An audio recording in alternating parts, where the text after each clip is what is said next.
il fallait à maîtriser makamwa ya zoloba. Parce que net na limité awa. Il y a le binga à foutre la ndako ya $150 chambre salon. Mais il y a foutu la mobimba, le pan mobimba, $450 à limiter, ça n'existe pas. Ah bon? Oui. Mais habiter ceux qui limité à Kota Maï, à Takut Kota Maï. Ils ont raté. Bon, limité à chambre dans le pan mobimba, à peu près combien? À partir de $1000, tigre colo. Bala moko ozo souffrir pourquoi aucun consomme bilo ba chayer ya kingasani kuno ozolata bien te. Pourquoi? Waza weza wengete vraiment masana botami kito wana masana oza boga wana masana oza boga mais oza et puis oza chance l'équipe na wenge non mais maman tu nous fous la honte tu nous fous la honte voilà. Mais selon toi il a raconté dit n'importe quoi pour dire que nous ne battant na masamba mais pendant que ba na battant na poto vraiment il y aura un niveau à level. Mais masamba aussi c'est quelque chose il faut comprendre. Mais dans des stations dans ba programme il y a batara vieux Rio na vieux Chai bazo wela mutuka non pendant que ngana za vendeur ya mituka moi nazana tout un supermarché. C'est vérifiable, on a commerçant. Moi, je vends des véhicules dans un supermarché. Na so comme na arrêt et faux banque. OK. Solo à lobby dit n'importe quoi. Alors que nous lobake na TH il y a 14 volumes, 14 vocales. Non. Na TH 14 vocales et outil wapi. Ponga ina yemba so 3 vocales. Ya yemba so 4 vocales. Qui ben net ba 3 vocales à l'impela la même chose. Ba santero ba yemba 3 TH bangwana. OK. Yes ko to mususa zaina ba vocales de ka ba passage. Kalate volume 2 bimi. Volume 1 zaina ba chanson ebele. Volume 3 zaina ba dizaine de chansons. Volume 2 volume 1, bah, chanson belé, 2, na ba dizaine de chansons.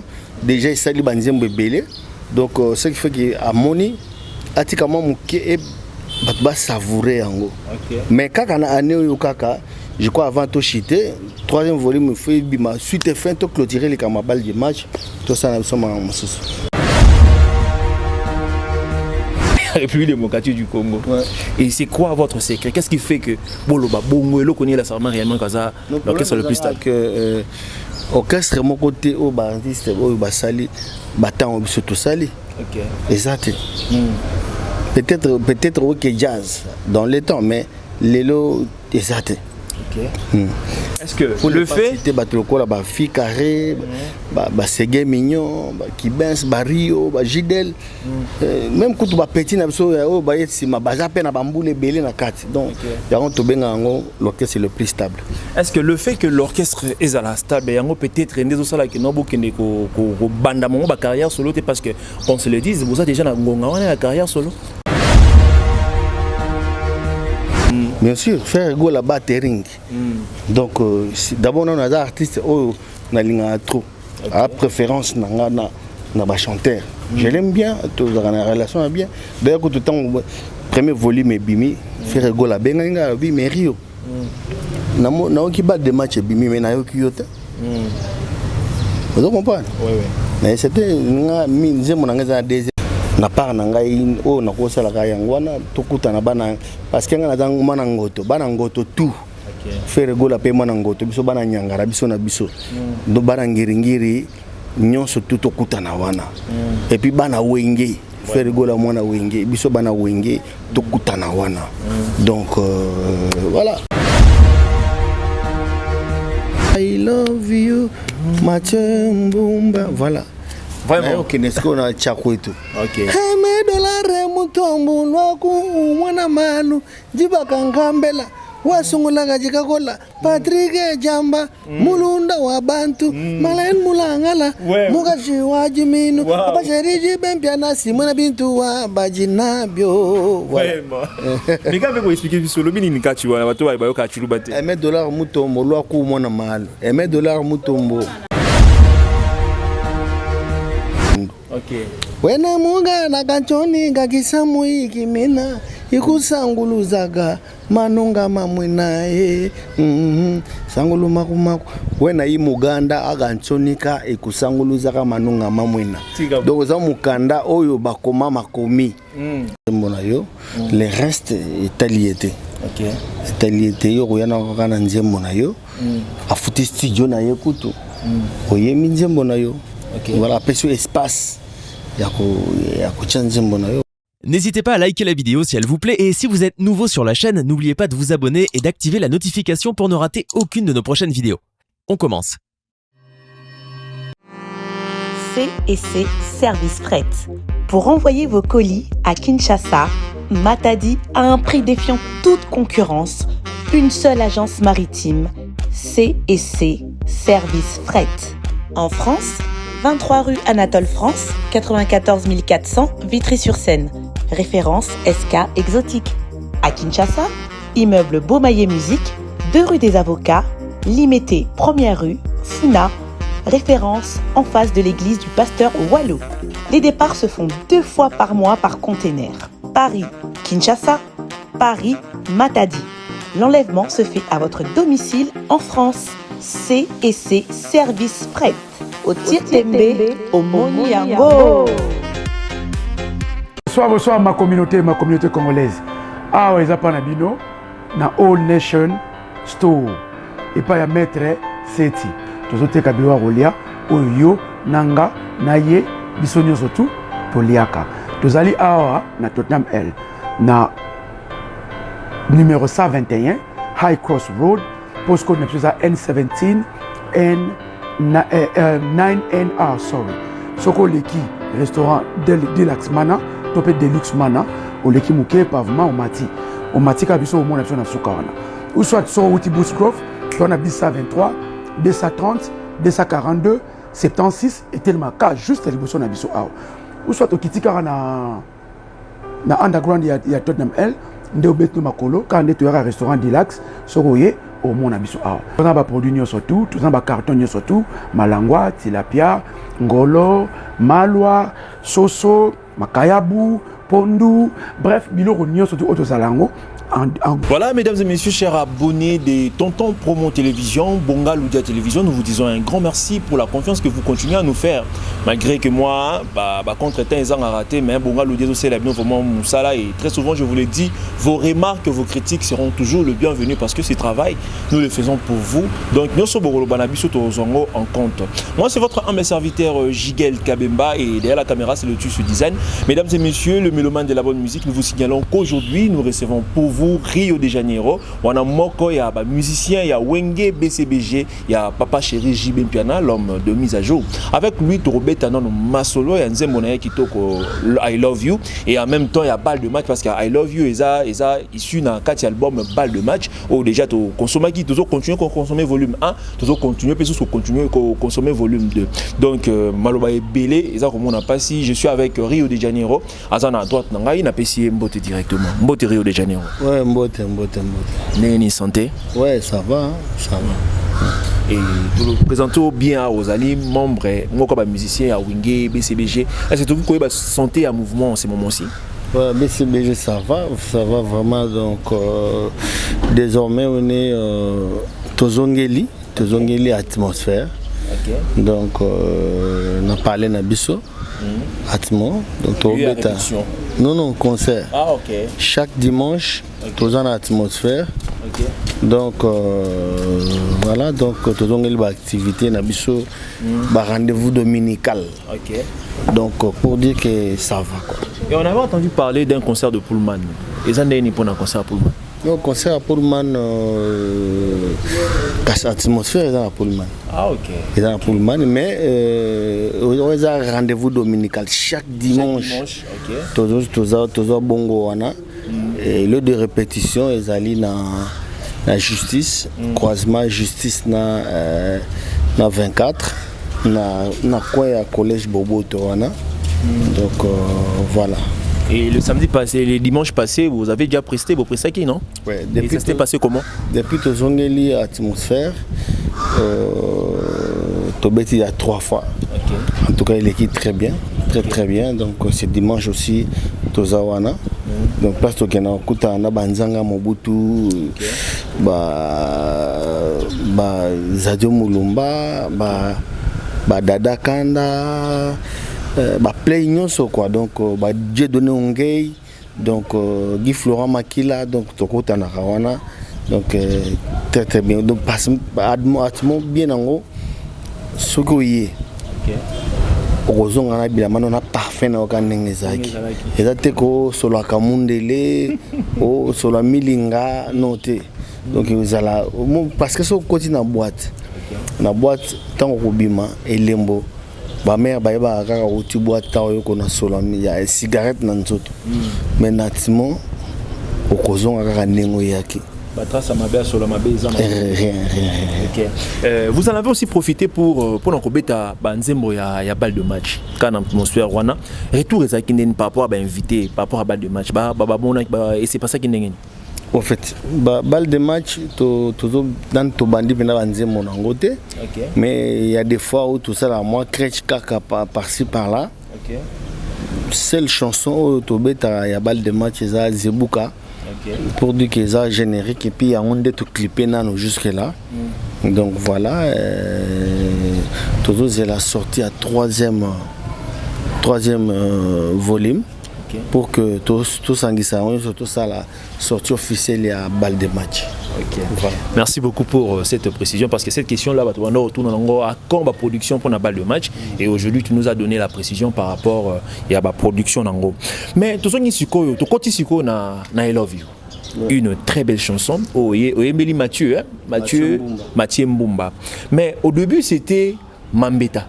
Voilà. Mambeta, au PSG on combat Mambeta, mais au moins on a été changé de Mambeta au comment on a I Love You. Quelque part c'était aussi un avantage pour que batuba signification Mambeta est créé peu moi curiosité moi boye pas batuba la signification nango. I Love You c'est déjà connu de tous non? Mambeta est original. Il y a un de muto yaki na Nzembo. Mais ce bébé retour le manager. C'est lui qui joue au pont entre l'artiste et la maison, le label, la maison de disques qui est Universal. Alors lui il m'a réfléchi, il m'a dit Rio, Mambeta c'est bien, mais est-ce que vous avez pona bato lingala, balingala phone. Mais I Love You, ça sera pour le monde. Okay. Parce que Nzembo ezali comment on appelle international. Okay. Donc I Love You quand même moto surtout à comprendre que Mambeta. Alors comme on parlait mingi peu de I Love You nakati, il y a un moni bachango titre I Love You, donc merci beaucoup à toi bébé et tout pour le raisonnement wana. Donc sauf que changement on a brusque et ça lit quand même fan nanga mabé. Okay. Mais sinon c'est avec raison que tout change en gros quoi. Voilà. Nzembo Lobio Embeli Mathieu Mbumba de Mambeta et comme I Love You. Mais Nzembo wana comment depuis quand? Parce qu'on a attendu l'album pendant plus de 10 ans. Ouais. Bah oui, au début c'était même pas Mambeta, c'était même pas I Love You. Okay. Au début il Litongue. Litongue tant que bandi quoi enregistré, tant que ça le projet na biso balle de match. Mais il y a eu bande comme Soussou, bimba yemba kiango, bande quoi à l'occurrence dans autant un peu comboté, deux artistes mo yemba kiango. Moko yembi kota refrain, moko yembi kota début. Na pas ta BCBG toujours. Non, artiste Moussousou. OK. Ouais bisoté misaki banzembo wana. Alors c'est qui n'a changé Nzembo. Tant on a changé na koina na I Love You. Okay. Voilà donc ils ont quand même moi temps, ils ont quand même à taba une dizaine d'années. Okay. Depuis l'enregistrement. Et ndenge enregistré qui ngona ndenge obimisi yango modification ça la même capacité ou bien izaka ndenge ezaki bandeli. Non, modification ça même capacité. Ma capacité quoi. Donc ça en gros mais surtout que tout cas dans ma banga banini mais sinon la chanson reste telle qu'elle était. OK. Voyez Mbeli Mathieu ndongo uchukolo batonga to ba le contact c'était fait comment? Yo to kenda ki proposer bango nzembo ou bien bango ba contacter yo pour que c'est la bango nzembo. Non, le quoi ba petite biso occasion ko cha banzembo. Mathieu est venu auprès de moi pour me dire que non Rio parce que c'est mon cousin. Non Rio nazo namoni na so manzembo nao. OK.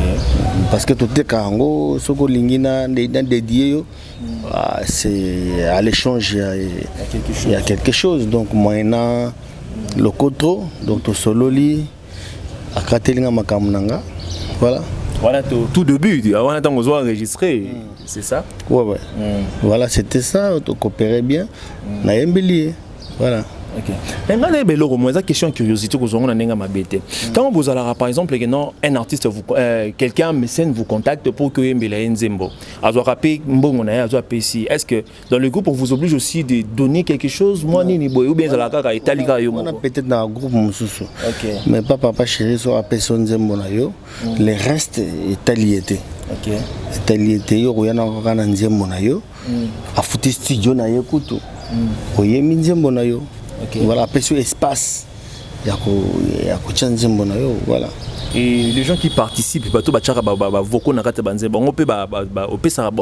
quelque chose obligatoirement. Normalement, ils ont droit, droit d'auteur, droit mécanique, droit d'accompagnement.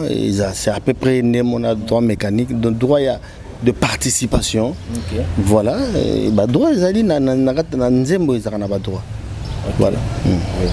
Rio, to l'anise monayo, I love you. To l'andiango bien, mais nous avons remarqué une chose. Le seul vocal, vous en avez papa chéri. Mais qu'est-ce qui a fait que collègues nous tous pas participer, soit au boyagi non peut être un bon, mais il non, papa chéri aussi gagné le côté. Non, il y a style ya Nzembo et Sengaki. Nzembo na Nzembo Sengaka, il y a Nzembo sous Senga oyemi yomoko. Nzembo sous Sengi eza na ba plusieurs vocaux. Nzembo sous voilà, il dépend quand na style ya Nzembo. Style ya Nzembo na Sengaki bongo quoi. Voilà. Mais nakati ya Nzembo I love you. Toki album mobile. Donc on a eu titre réunion sur Kobanda volume 1, volume 2, Babisebo, oui. Mais particularité ni I love you et zanango par rapport à Nzembo no sur nakata disque. I love you za rumba R&B. Et puis ça va métissage moko et moko de kotipé normalement moi folk luba moko kotina kati. Donc particularité nango yangwana eza ndenge moko tena eru yango eza ezokota ba afro cubain na kati. Donc eza ndenge moko tena pulusi eza ndenge moko tena na simbi piri yango eza c'est du pire rumba du pire alors du pire rumba. Voilà donc mais I love you eza na ba métissage. Ouais, ça plus dans le métissage côté style. Mais tu as remarqué qu'au fond, plus dans le monorythmique. Débat tout ça, la non, Nzembo za premier temps, deuxième temps, tout le monde appelle na Sunguluma, moi ba chanson na Sanguluma, vous avez na moi ba différence, on a mon slow, moi ba nini ozo variara. Mais pourquoi qu'est-ce qui a fait que au préféré qu'à Love You est à la monorythmique? Non, ils a même pas vous avez pas fait attention. Et bandina bandina rumba et bandina na slow coup de slow et puis comme na rumba des rumba et qui na rumba R&B. OK. Donc ils ont pas métissage makas nakati. Voilà. Et qu'est-ce qui t'a motivé à faire la rumba R&B?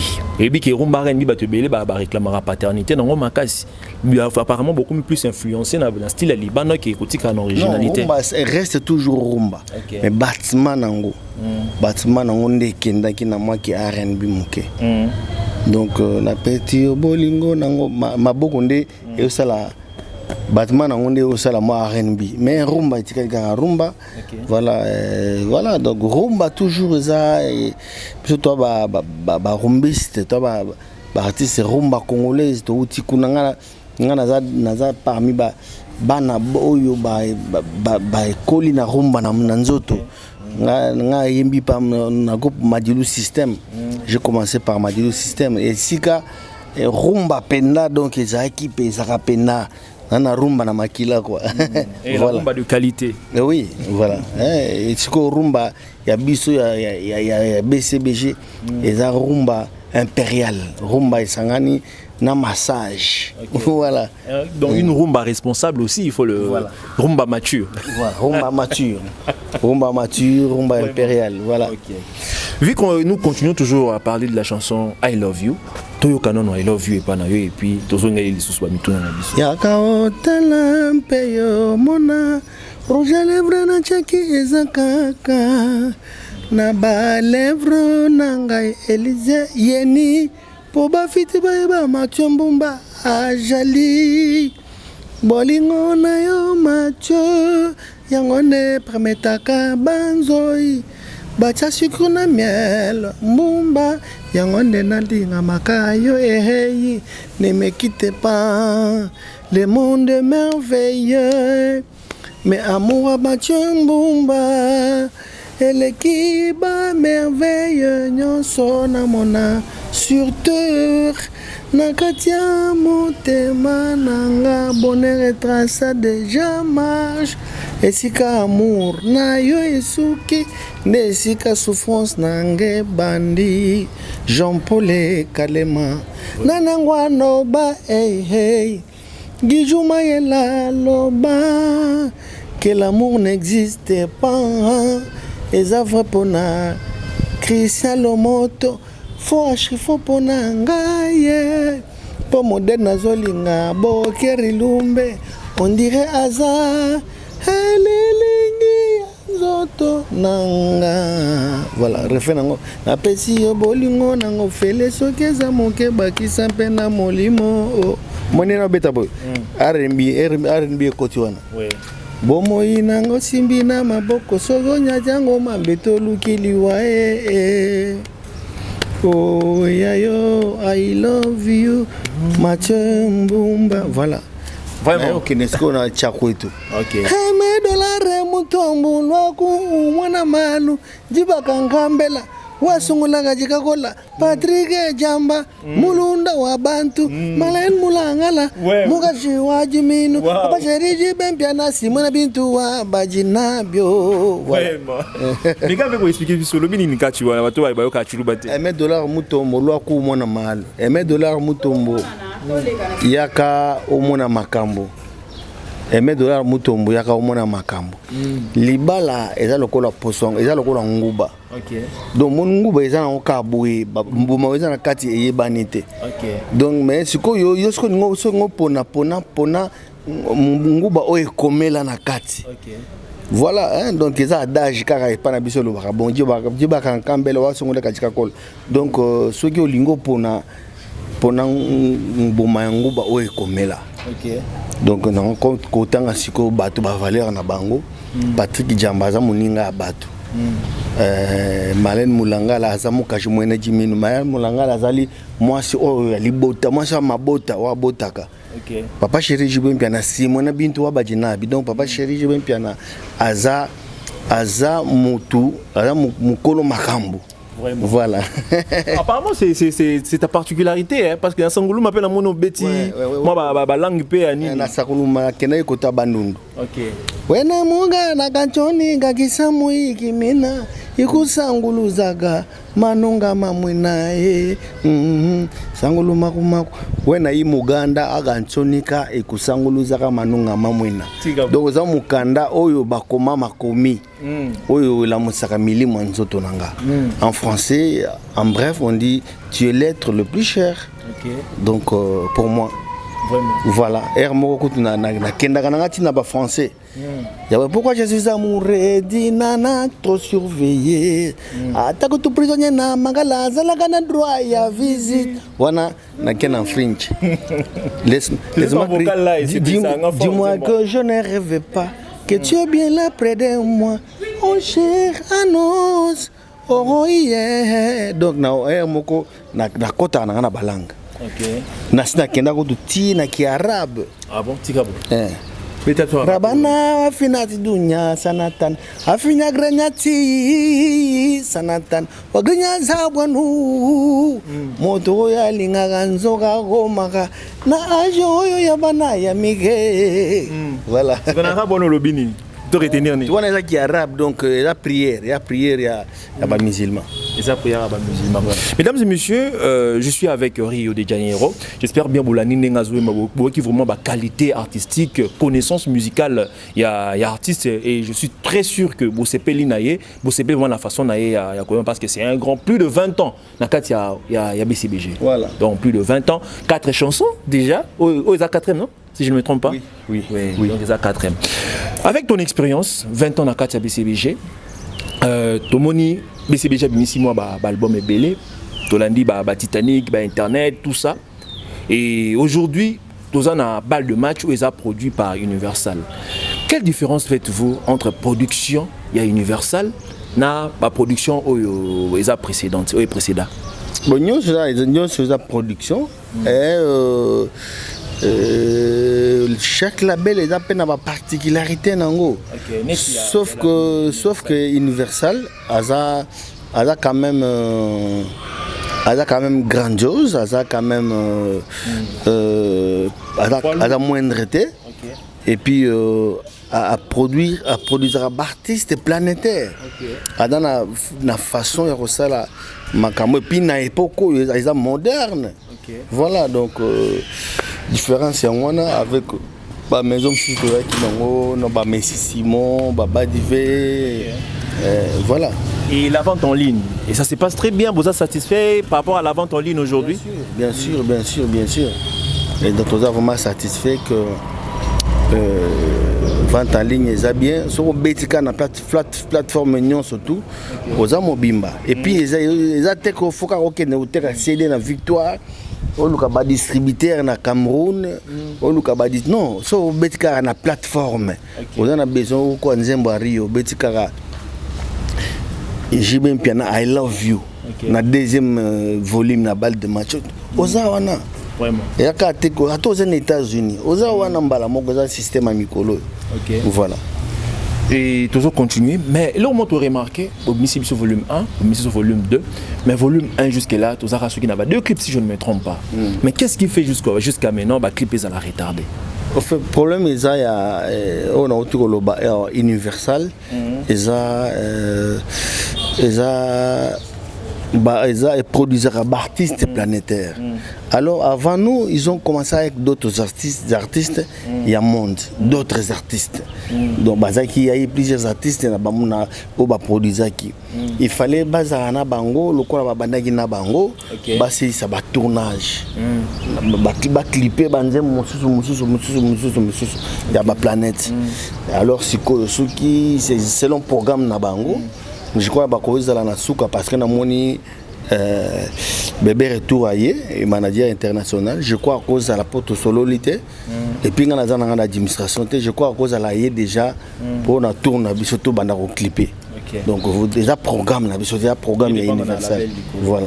Et en tant qu'artiste, I love you. Et j'espère bien que Batono soit soutenu, Batono soit linaro, apprécier qui est en haut. Mais par rapport à l'artiste, il y a un artiste nini vraiment un message de soutien par rapport à Nzembo.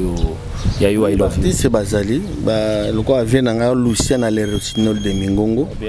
Oui, nazoki félicitations panaye, nazoki félicitations pa Massa nanga Sampayo Kabalendako.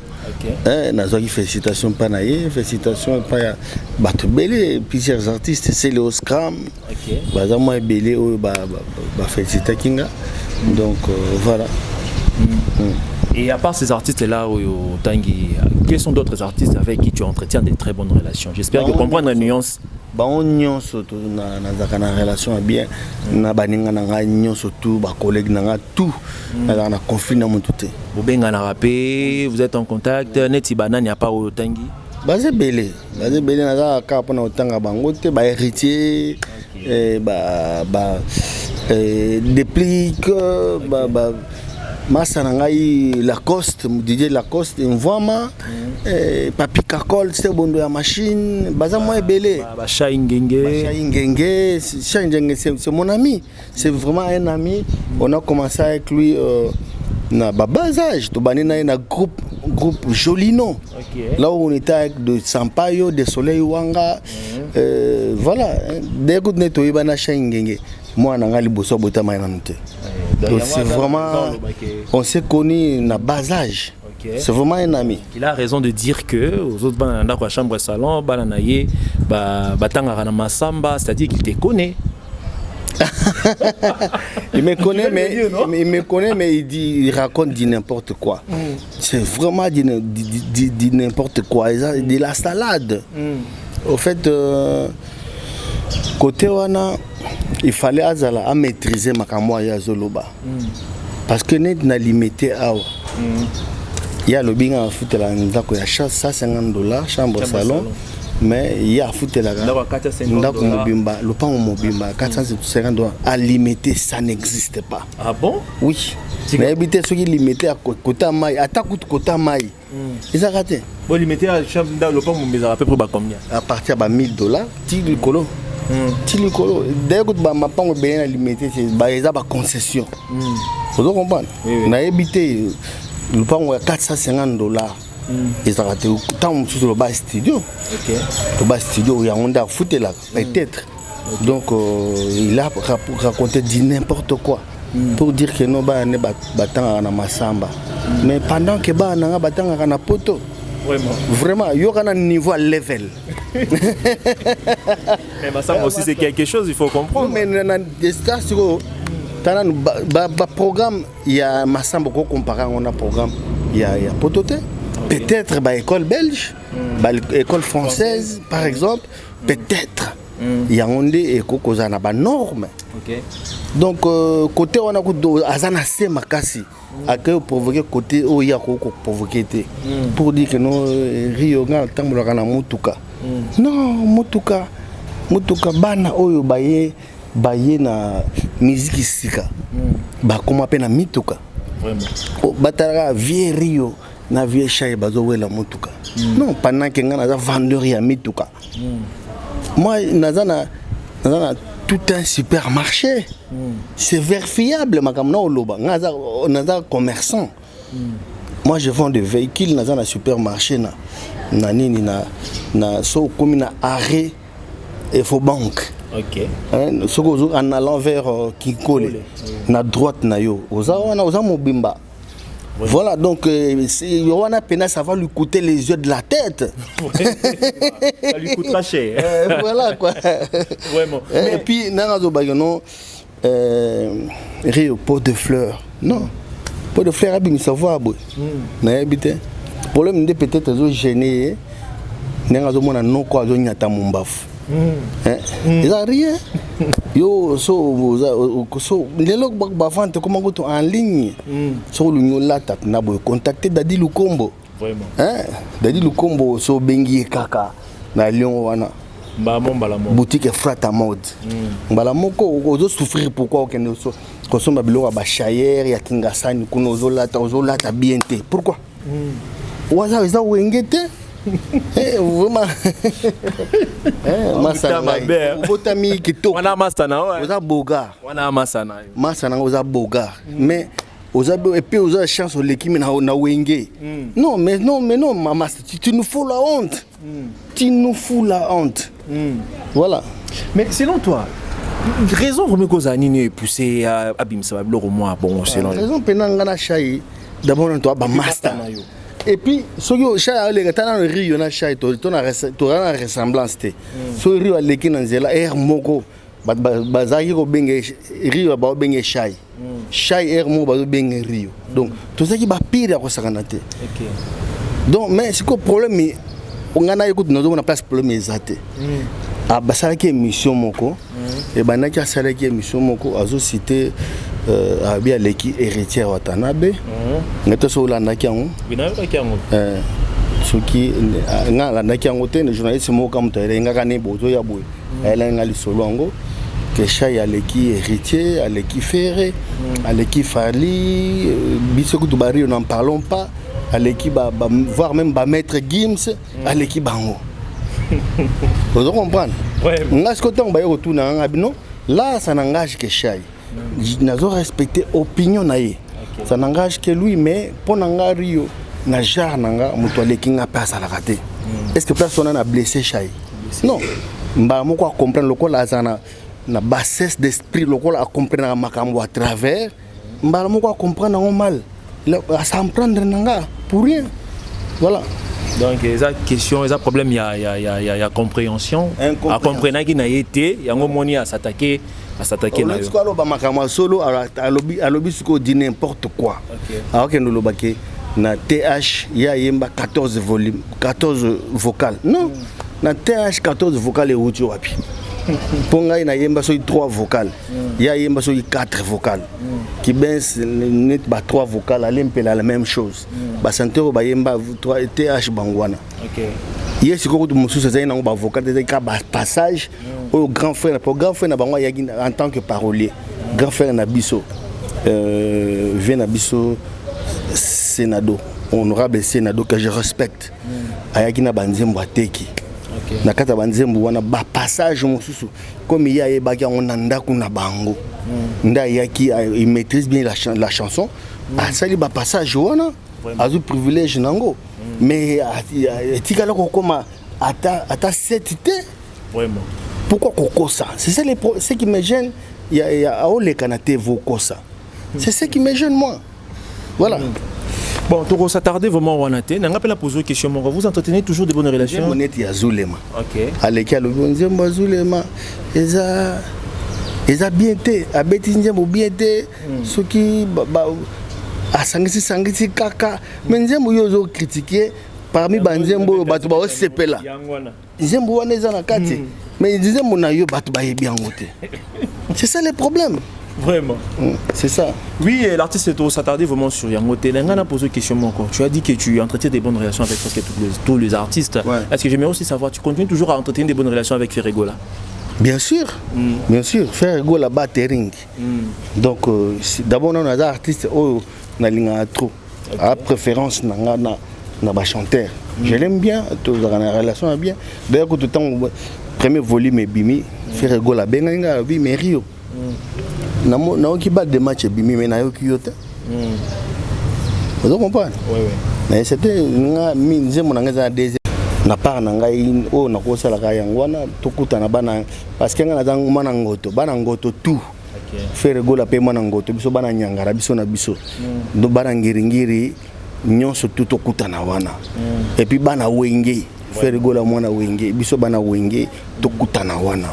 Donc voilà. Tout ce qui n'a pas de match. À quand le volume 3?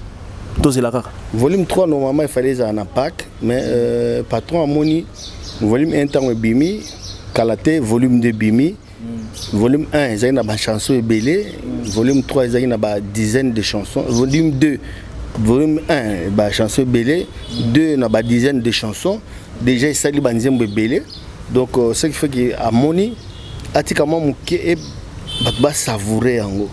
Mais kaka na année yo kaka je crois avant tout chiter troisième volume fait bima suite fin to clôturer les camabal du match tout ça na soma mususu to kozwa vocal to a cappella mo ka banzembo mususu volume 2 oui ya yote mais baninga mususu tobina rumba chacha bolingweza lokola rumba babina kamibale na mibale erubina rumba cha cha cha viens danser avec moi rumba cha cha cha Roubouye bina cha cha. Voilà quoi.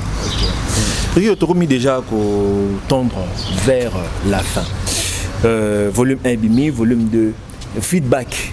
il y a album au Bimba au monde on est parce que tu vas que non JB Piana pour plus énergie ma casse il y a la promotion volume 1 que volume 2 vous savez volume vous savez promotion ma casse à volume 1 qui a volume 2 tu es du même avis que Batouana non promotion vraiment proprement dite non pas bandité OK parce que promotion pena bien ça ma mingi na TV to sali clip et puis to vraiment dans le bandité vous à la calme to la rap programme na universal bon comprendre banzem vous avez belé vous temps yo kango bien pour sentir que musala pende salami voilà on dit que Wenge BCBG c'est l'orchestre le plus stable de la République démocratique du Congo et c'est quoi votre secret qu'est-ce qui fait que boloba bongo et lo connaît la sarma réellement kaza l'orchestre le plus stable que orchestre mon côté au bandiste au basali battant au surtout sali OK exact peut-être OK jazz dans les temps mais l'élo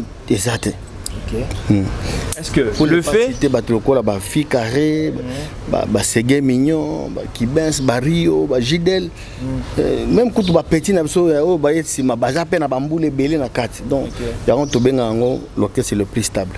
Est-ce que le fait que l'orchestre est à la stable yango peut-être ndezo sala que no bokende ko banda mo ba carrière solo parce que on se le dit vous avez déjà na ngonga wana la carrière solo. Non, le problème de la carrière solo, c'est bien, mais Netingabo particulièrement, c'est pas mon truc. Moi, je préfère. Moi, je préfère encore after BCBG. Après BCBG, je préfère encore Kozalata Moussala Nzambe. Mais quand? Non, je préfère.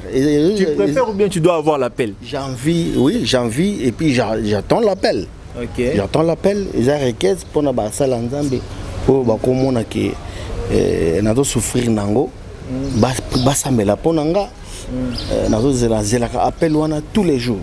OK voilà donc bana wenge ba meloma na bonne musique bazelaté Rio na carrière solo parce que ceux qui kaka longé BCBG au senga nzamba comme on a passé c'est qu'on doit retenir. Ouais c'est ça voilà. Merci Rio Tokomi Nasuka. Un dernier message à toutes les personnes qui nous ont suivis. Non, vous continuez à recevoir des disques na bino.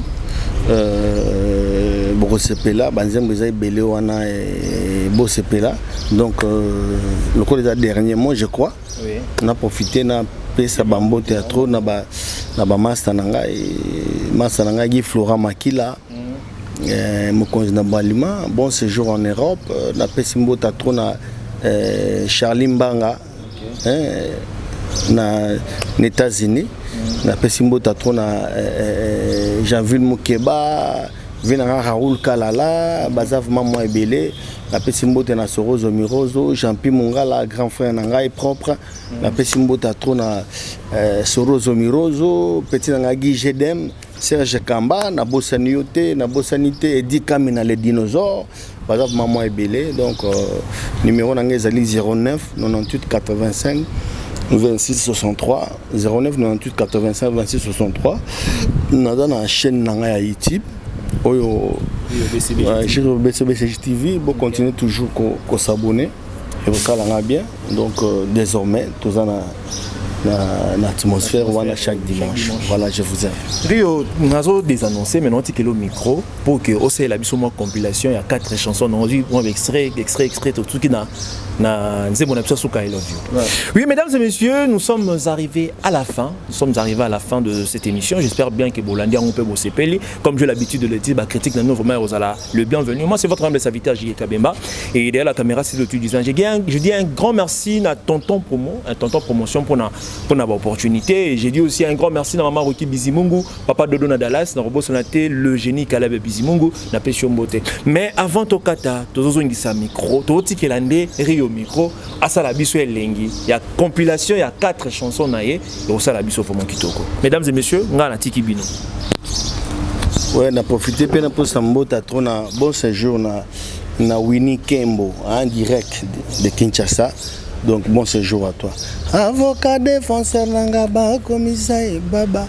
Jijalinga kia katalika mbango surmiwe. Bolingo meki sanga tsupu nango simo kena. Oya kolingeli mwana ba souvenir nanga. Mugeka tanga, garde-moi dans ton cœur. Bololo ya bolingo parfois lokola likasu.